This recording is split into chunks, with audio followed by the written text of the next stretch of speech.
In alhamdulillah wa salat wa salam ala wa rasulullah, we're continuing with the topic of keys to living and practicing Islam. Yesterday we spoke about how one of the best ways to be able to live Islam, especially when you are faced with hardships in life, is to follow the example of the Prophet Muhammad and how he dealt with the problems in his life. Well, also, another key is to look to the companions and how they practiced Islam despite the trials they met. Remember, guys, Allah tells us in the Quran that the best of this nation were those who were with the Prophet Muhammad and those who came after him. The first three generation of Muslims. They're the best role models for us. Most of them will be in paradise.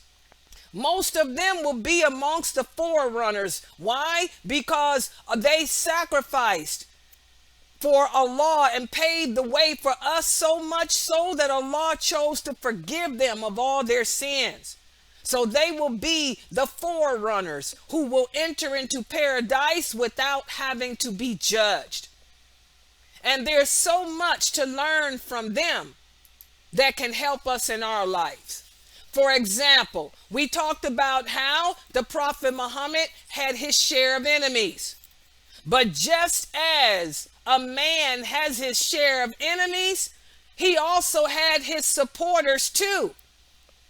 The first male to support the Prophet Muhammad was Abu Bakr. And that's why one of the first person who will enter paradise after the Prophet Muhammad is Abu Bakr. He supported him in spreading the religion to others and calling the people to Allah. In fact, Uthman, Talha, and Saud were amongst the ones who embraced Islam by his hand. So Abu Bakr is a great role model for us. He's known as the most wise of all the companions. That's why when you guys ask me a question about something, like say, for example, does a woman have to cover her face? No, there's nothing in the Quran that says a woman has to cover her face. And then I'll give you the hadith of Abu Bakr, where Abu Bakr said that the woman's face is not part of her aura. Nobody knows this religion better than him except the Prophet Muhammad. So we don't take the word of Imam Shafi or Abu Hanifa or Imam come a dime a dozen. Nobody can supersede Abu Bakr in his knowledge of the religion. If Abu Bakr said that it's not haram, then that's the end of it. It's not haram. But most Muslims don't know that because we're not intelligent. We don't have teachers. The people who know that are the true people of knowledge. And the first woman to respond to the call of Islam was his wife, Khadijah. In fact, Khadijah became Muslim. She was the first to embrace Islam. She became Muslim before Abu Bakr did. And she was the strength behind the Prophet. They say behind every good man is a woman. Well, she was the number one woman behind him. When the Prophet ﷺ saw the angel Jibril in that cave, he ran home, took his wife Khadijah, scared, thinking he was crazy. She was the one who comforted him. She was the one that convinced him that he was a great man, that he was not crazy. She was one that convinced him that he was called by Allah to do something great.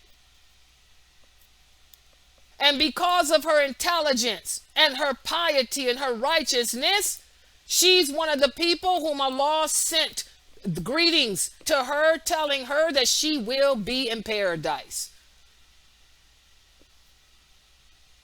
Okay? Also, another companion.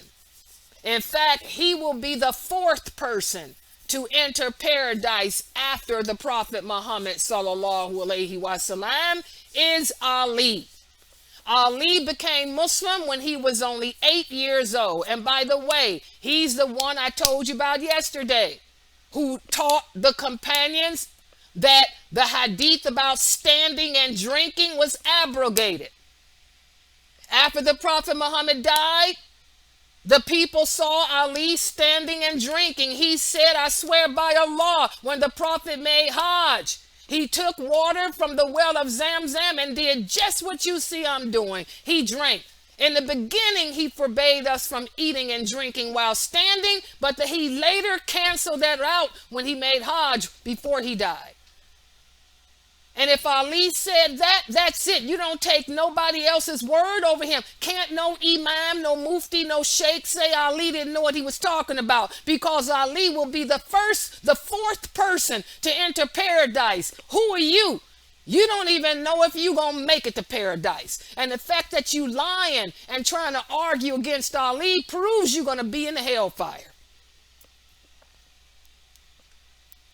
Ali's life is a great lesson for us to learn from. I do a whole series about him in another class. You know, my students here know about Ali very well because we spoke about him, you know, and how he was as a caliph after the death of the Prophet and all of that.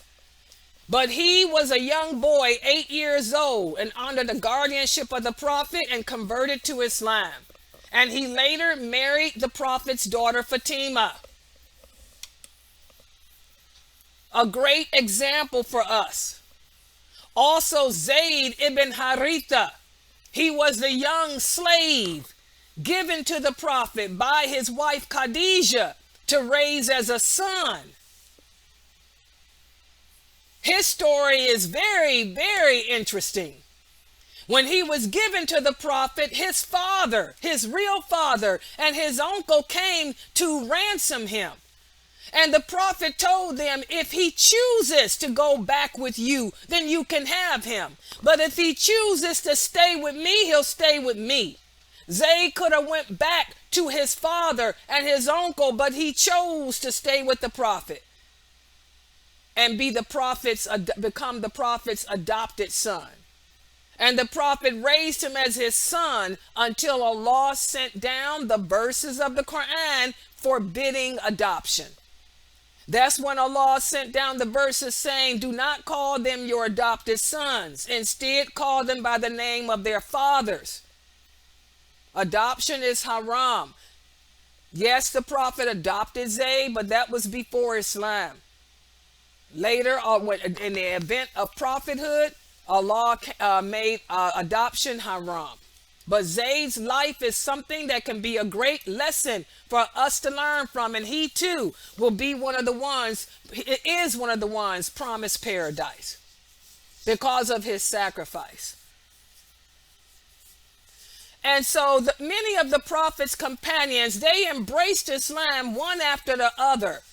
As the Prophet continued to speak out against worshiping idols, his enemies began to inflict hardship upon him and his companions. The hardships and the persecutions served as a test of faith for his companions. And in the beginning, they were told by Allah that they could not even fight back. And this was Allah's way of teaching them patience. So they were subjected to the humiliation, the beatings, the persecution of the Quraysh, the rape too. Yes, many of them were raped too, and they couldn't even fight back. It was Allah's way of teaching them patience.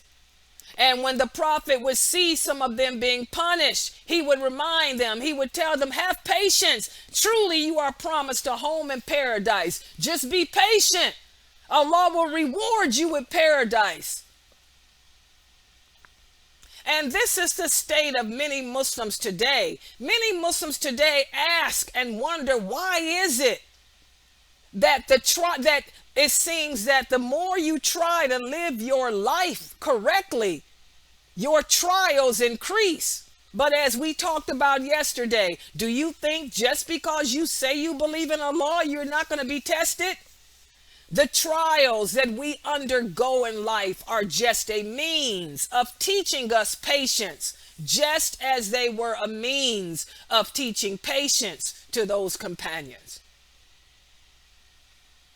But on the other hand, Allah knows his creation better than we know ourselves. He knows that some of us are weaker than others.